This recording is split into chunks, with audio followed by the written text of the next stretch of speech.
আর এই ধনে পাতা একটু উপর থেকে ছিটিয়ে দিলাম। এই যে কচি এঁচড় আর এই ছোলার ডাল, আজ আমি কচি এঁচড়ের ধোকা ডালনা বানিয়ে দেখাবো। এই ছোলার ডালটা মিক্সচার মেশিনে পিষে নেব। 3টে লঙ্কা দিয়েছি আর এই একটু আদার টুকরো দিচ্ছি, দিয়ে এটা পিষে নেব। জল দিলাম।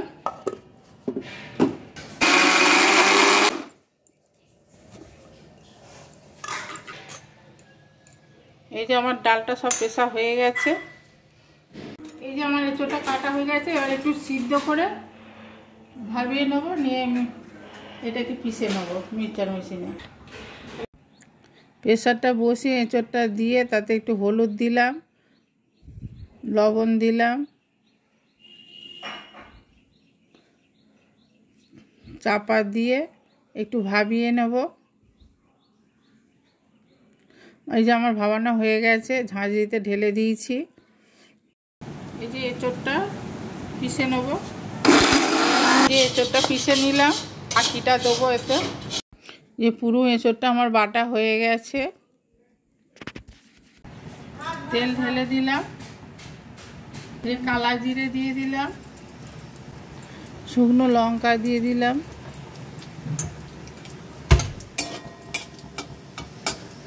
এঁচোড়টা ঢেলে দিলাম।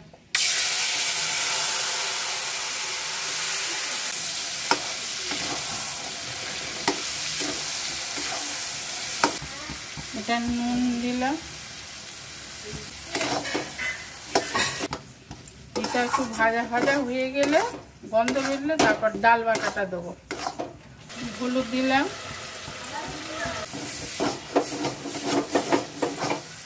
এবার এই ডালটা ঢেলে দিলাম। এটা অনেকটা নাড়তে হবে। আমার হয়ে গেছে। একটু ঘি নিয়েছি, থালাতে একটু ঘি মাখিয়ে দিলাম। ঘি মাখিয়ে থালার মধ্যে ঢেলে দিলাম। এই যে এটা এরকম প্লেন করে দিয়েছি। এবার ঠান্ডা হলে বরফি মতন কেটে ভেজে তারপর কারি বানাবো। প্লেটের মধ্যে আদা বাটা দিলাম, জিরে বাটা দিলাম, লঙ্কা বাটা দিলাম। এটা লাল লঙ্কার গুঁড়ো, এটা কাশ্মীরি লঙ্কার গুঁড়ো, এটা নিয়েছি হলুদ গুঁড়ো। এই মশলাগুলো জল দিয়ে গুলে নেব। এই মশলাগুলো সব এই বাটির জলে গুলে নেব। গোলা হয়ে গেছে, দেখুন ঠান্ডা হয়ে গেছে। এবার পিস পিস করে নেব।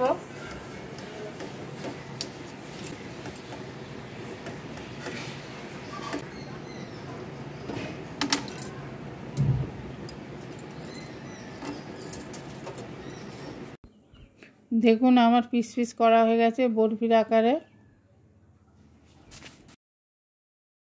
কড়া বসালাম, সাদা তেল দিলাম, সাদা তেলে ভাজবো। এবারে এইগুলো এক এক করে ভাজবো কম আছে।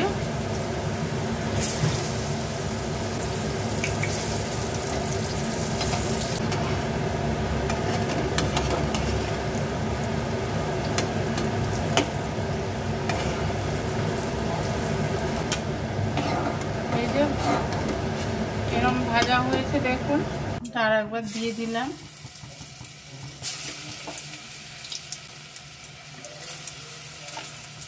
সরষের তেলে রান্না করব, সরষের তেল দিয়ে দিলাম। 2টো তেজপাতা দিয়ে দিলাম, 2টো এলাচ, 2টো লবঙ্গ, 2টো ডালচিনি এই যে দিয়ে দিলাম।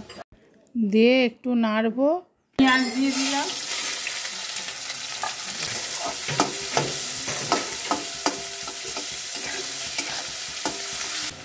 এবার রসুন বাটাটা দিয়ে দিলাম।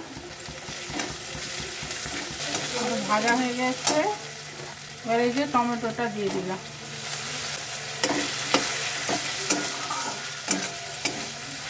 যে মশলাটা করেছিলাম তো মশলাটা দিয়ে দিলাম।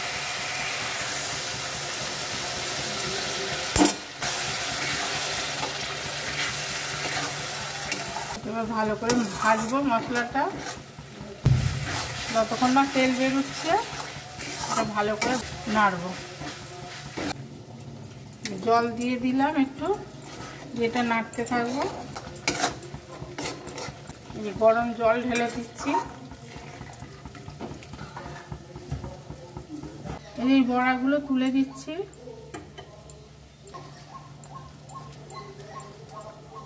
বড়াগুলো সব দিয়ে দিয়েছি, একটু ফুটে উঠুক, তারপর নামিয়ে নেবো। গরম মশলা, ঘি দেবো, একটু ধনে পাতা দেবো, 5টা লবঙ্গ, এলাচ, দারচিনি দিয়ে আমি এটা বাটছি।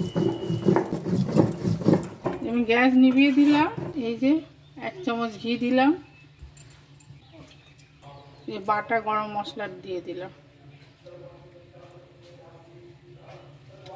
আর এই ধনে পাতা একটু উপর থেকে ছিটিয়ে দিলাম। এই কচি এঁচোড়ের ডালনা বানিয়ে দেখালাম, আপনারাও এইভাবে বানাবেন, দেখবেন খুব ভালো লাগবে। আপনার কুকিংয়ে যদি রান্না ভালো লাগে আপনারা একটা সাবস্ক্রাইব করে দেবেন, আর সাথে সাথে একটা লাইক করে দেবেন, একটা কমেন্ট করবেন আর শেয়ার করে দেবেন। নমস্কার।